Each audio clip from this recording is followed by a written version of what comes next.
I'm shocked by what I've seen today.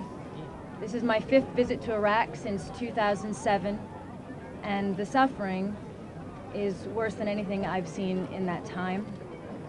Since I was last here in Iraq, another 2 million people have been forced from their homes, mostly in the last 6 months, and this time Iraqi citizens.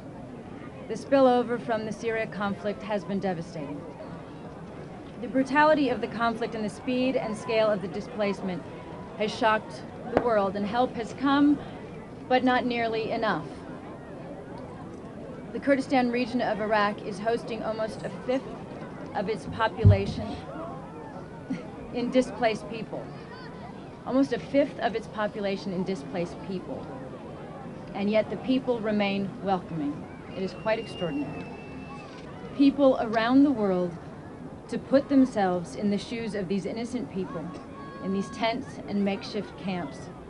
The families I've met today who have been assaulted and abused, their family members murdered and their homes destroyed.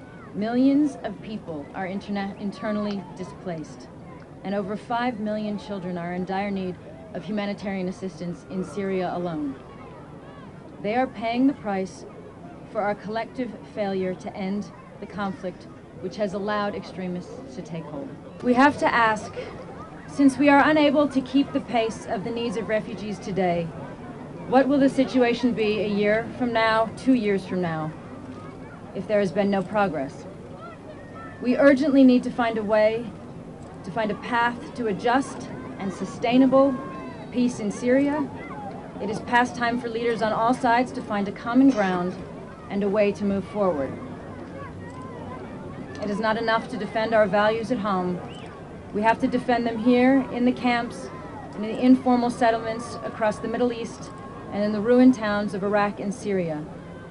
We are being tested here as an international community, and so far, for all the immense efforts and good intentions, the international community is failing. We're here to appeal for more assistance for all of the people here, especially the most vulnerable and victims of abuse. There's not enough. I will certainly do what I can personally, but there's not enough. You know, this is a giant international crisis, and it needs giant international aid and attention. What this woman is more concerned about, less her own personal safety, but in fact, she said she wished she didn't escape because her daughter is still there.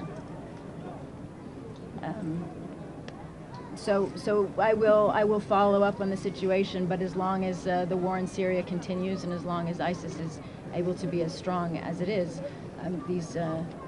these people are in danger, and more people unfortunately will be kidnapped and harmed. Well, I think the kind of questions go hand in hand, because part of my reason, of course, to be here is to try to get more attention for the needs of the people, and to make very clear that when you hear in the news 50% funded, you know, it may just sound like, you know, something that people read very quickly across the world, and they kind of pass it away. But when you're standing here and you see people and what that means to their food rations and their children's medical and the conditions, it's a very, very serious.